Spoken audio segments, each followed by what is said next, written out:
Hey folks, it's your buddy Mike Messier here on I guess it's Thursday morning, Austin, Texas, new location for me, for Mike's Instant Movie Review. I just saw Lisa Frankenstein, a movie that I wanted to see for about a week. I did enjoy it. I think most people will probably like this one. I could see this movie annoying some folks, but I think a lot of people will like it. It's not, it's kind of a horror, parody, romance, goth girl fantasy. The goth girl wants her own little Frankenstein monster boyfriend, so she makes one, sort of. First she puts him in the goddamn friend zone.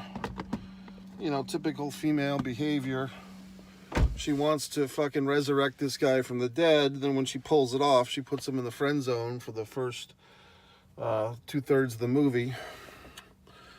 But I guess I'm getting ahead of myself. So what's this movie all about, Mike? Lisa Frankenstein. It takes place in 1989. Sorry, 1989. It has a very Edward Scissorhands feel to it. The writer is Diablo Cody, who's written a bunch of other stuff. I think she wrote, if I'm not mistaken, didn't she write Juno 20 years ago or some such thing? So this movie has a definite Edward Scissorhands tip of the hat. Also, for all the Hot Topic goth people out there, you'll enjoy the Hawthorne reference, Hawthorne Street. Aunt Shelley, Mary Shelley. There is a Hot Topic reference in there by the Carla Gugino Janet character. Damn it, Janet. It's one of these movies that's kind of applauding itself in its script. Good job, Diablo. Making all the little pop culture references she can. And, you know, how many fucking goth references, 90s references, well, mostly 80s references. How many can you catch in this thing? A lot. But I did enjoy the movie. I mean, the movie is really trying very hard to be a cult classic. It's trying very hard to be memorizable or quotable or gothable. You know, like it's very much wanting to be in the Rocky Horror Picture Show, Edward Scissorhands, whatever the fuck else, canon of goth chick favorites. It's really hoping to be there, and I think it probably will be successful in that regard.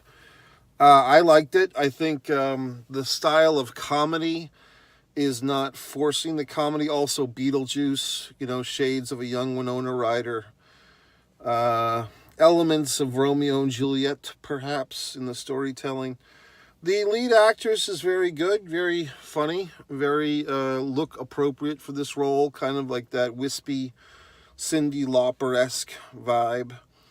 Her stepsister does a good job with her role, the evil stepmother. You have your assorted high school shenanigans. This young lady feels like she's an outsider, of course. Aren't we all outsiders? And, you know, she walks through the fucking graveyard that all the other kids are afraid of to etch fucking love letters to this dead kid who died in the 1837, I believe. And then something happens where there was a moment in the film, if you've seen the fucking film by now, where she gets basically laced with PCP. And then she has like this kind of 3 or 4 minute little scenario, like it's basically like, you know, what her mind's going through on PCP. And she kind of wakes up and she's in this gothic dress and all this crazy gothic shit's happening. I kind of wish the rest of the movie was like that. Like that, if you see this movie, like that 5 minutes or 3 minutes, whatever the fuck it was, that was actually my favorite part of the whole film. I kind of wish the movie was like that for the rest of it. Sorry, you know, just tired as a fuck. Been driving, for those of you that are keeping score, yes, I'm in Austin, Texas now. Yes, I left the opening film night party to come see a fucking movie, imagine that. I guess I just got tired of explaining myself. Well, that's your film at the festival. Oh, just pitching myself to a bunch of people that are either going to see my movie or they're not. You know what I mean? So just tired of talking about myself, tired of hearing other people talk about themselves, tired of trying to make some goddamn connections to people. I really just didn't want to talk to anyone. See, that's my goddamn inner goth self. Just don't even want to talk to human beings. Just show me a fucking film so I can sit there in silence. I will say that this Regal Theater, wherever the fuck I am in,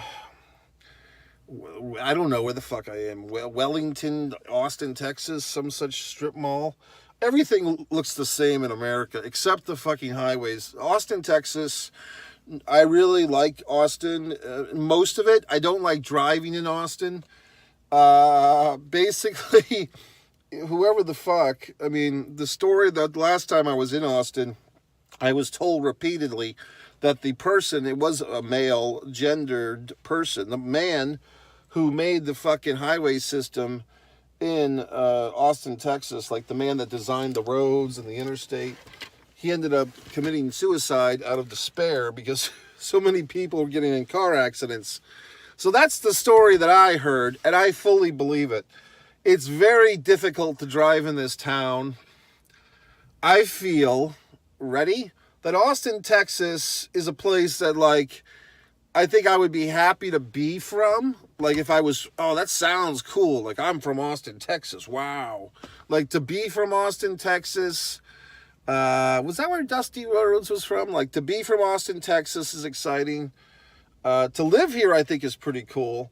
But to be a tourist like moi is a little bit challenging, especially if you drove yourself.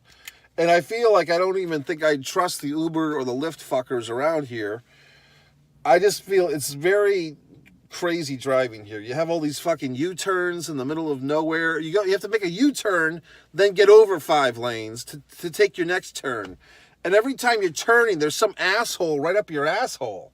These people, they don't drive slowly. They drive fastly. They fucking right on your dick, metaphorically, when they're fucking driving behind you. So I'm just telling you, fine folks, I do like Austin, Texas. I do like the people here. But my God, driving here could be dangerous to your health. Okay? It's dangerous. And I've been driving for 3 days. I started driving after the Super Bowl. I drove over fucking night. On Sunday, I drove all, like, Monday, I did not get very far. I was just so tired. Actually, Monday I did pretty well. I got all the way to Biloxi Beach, Mississippi. It was Tuesday that my driving was just limited because I was just tired. And then today I had to drive about 4 or 5 hours. And then, of course, it's one of those things where, should I take a break to get something to eat? But it'll make my trip go slower. So, you know, you can't win. Staying in a nice Airbnb. I arrived to the Airbnb. There's half a dead lizard at the front step. And the payoff comes later. I go inside. I shower. This toilet that I'm using has a bidet, like a French. I know I'm French. I should, like a cat to a litter box, should understand how to use the bidet. I don't even put the thing on. I don't want to deal with this stuff. There's a strange individual walking around outside, by the way. So anyway, oh, and then I leave the house and I see 2 cute little cats sitting in these big chairs. And I go out the front door, and one of the cats greets me, like he's the translator. The other cat stays behind. This one greets me. I sit down, he hops in my lap, and he's in my lap for like 10 minutes. So I got this cat in my lap for 10 minutes. And when the cat finally, and he's got the claws and everything. He's like clawing into my fucking leg.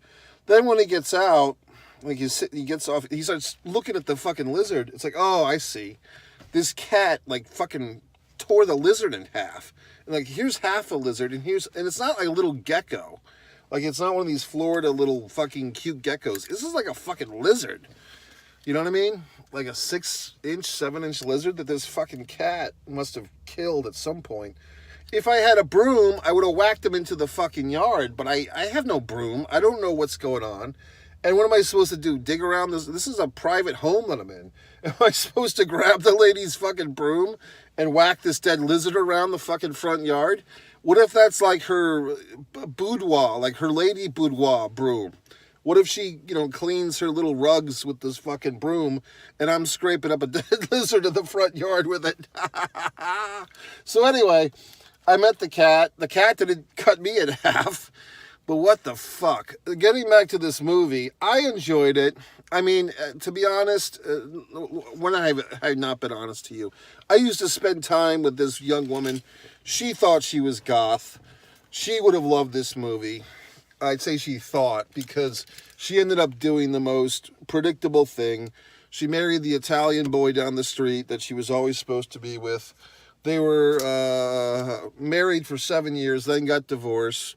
So, good choice, sister. Good fucking choice. Nice life choice, right? Go with the easy fucking mark, and you pay the price. 7 years of your life ruined. So anyway, no kids though. At least they didn't have kids, because then they'd have to deal with that issue.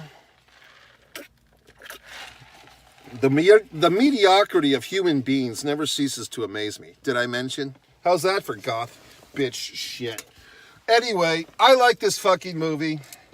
Like I said, the movie's trying very hard to be in the canon of goth chick cult classics, and it wins. Namely, I would say, on the strength of this young actress, whoever she is. She's got a good look. She's cute, but she's not, overbearingly attractive, if that makes any sense. Like, her beauty is in her eyes. Does that make any sense? Very, good actress. And basically, if Winona, I guess you could say granddaughter at this point. If Winona Ryder had a fucking granddaughter, it might be this kid. Because I think the actress is probably still a teenager. She looks like it. She could be 20. But she looks like she's 16, 17, 18 in real life. Who knows? Maybe she's 20, 21. I don't know. I'd never seen her before. I thought she was very good. The stepsister, I thought, was played very well. There are some inklings. If you see this movie, please chime in. Do you think that the father and the stepsister were fornicating? Is that alluded to? Because when the stepsister had the hickey on her neck, I thought it was coming from the dad. Like the way that she's calling her father daddy, or her stepfather daddy, and the suspicious eyes from Lisa to her stepsister and her father. And, spoiler, when at the end of the movie, when they go to Lisa's fucking gravestone and fucking, good. And, they're kind of there at the gravestone together. Didn't you feel like they were fornicating? Like wasn't that the pervy, but the dad did not play it, in my opinion, like a perv. In other words, there was no clear tip of the hat, like, yes, the dad's a perv and he's just with the stepmom to get to her daughter. But the stepdaughter was more calling him daddy in this kind of flirtatious manner and kind of suspect manner and so forth. So I don't know. You tell me what you thought, because I thought that there was a subtext of stepsister and daddy fornicating, which, like I said, it kind of feels that way. And they end up going to the fucking Sizzler together. So what does that tell you? Or the Ground Round or whatever the fuck it was. Or Fuddruckers, that's what it was. So it's like one of those movies where like, oh, we have to throw in every fucking 1989 reference we can shoehorn. I do like the fact that it's in 1989 because no goddamn cell phones in the movie. I was thoroughly annoyed, though. First of all, this Regal Cinema here in Austin, Texas was actually very nice. Unlike the Regal Cinema in Jacksonville, this Regal Cinema had the seats, the reclining seats. And I dare say they were bigger and more leg room and more comfortable and reclined deeper than the AMC theaters that I'm used to. So whatever the fuck, everything's bigger in Texas, including the reclining chairs in the Regal Cinema. So applause, people, for the Regal Cinema in Arlington, Texas, wherever the fuck Texas. Austin, Texas. I'm looking at all this stuff. Basically, wherever you go in the United States, for the most part, it's like, oh, wow, they have Waffle House here in Delaware. Oh, wow, they have Jack in the Box in Texas. Like, the only real cultural differences is the amount of cows, the amount of trucks, and the fast food choices. Everything else is Dollar Tree, Target, Walmart, whatever the fuck, Aspen Dental, all this dog shit stuff. But I like it. I like the comfort of America, okay? I like my air conditioning. I like my public bathrooms that are usable. I like that there's not a goddamn caste system. I can speak freely. It's 1 o'clock in the fucking morning on a Thursday, and here I am ranting and raving in my automobile about a fucking goth chick movie, and no one's fucking putting the fucking handcuffs on me, or whatever the fuck. So, I had a good day. Woke up this morning, got myself, whatever the fuck, was in fucking wherever the fuck, somewhere in Texas, Wellington, Texas, drove, was fucking tired, pulled over to some place called Chick Flicks or Ground Chick or Chicken fucking place. I was fucking hardcore. I didn't order the fucking chicken. I ordered the fucking catfish and shrimp combo. And this place had complimentary soft serve ice cream, and I had 2 cones, motherfuckers. What else? Fuck. At the goddamn festival, party, whatever the fuck, I'm like, I don't want to eat in front of these people. I don't want them taking fries off my plate. I'm looking for a fucking place. It's the Hideaway Cafe. Okay. So, like, I'll walk. I'll get some fucking exercise. Walk to this fucking Hideaway Cafe. It's another fucking goddamn hotel restaurant. I'm like, God damn it. I walked away from one hotel restaurant where at least some people might talk to me. Now I'm in this fucking loud, they get the music and the conflicting audio issue and all this horse shit. And I just went right back. I didn't order. I asked the guy to put the fucking wrestling on the TV, and that was like a major surgery. So I just left. I'm like, fuck it all. And I went to see this movie. So there you go, folks. So Lisa Heather, whatever the fuck, Lisa Frankenstein, I enjoyed it. Good job, Diablo. You captured the spirit of 1989 so eloquently. I'm sure she made a bunch of goth chicks fucking happy. They can listen to their Cure. They can put their fucking nylon stockings on or whatever the fuck. I liked the goddamn movie. That's it. I just enjoyed it. So you can do whatever the fuck you want. Disregard the Vampire Mike Messier documentary. Buy my fucking goth chick novel, A Distance from Avalon, When the Dying and the Dead Reunite. Available on Amazon in KDP, hardcover and paperback. You can subscribe to this channel or not. It's a free country. It's a free world.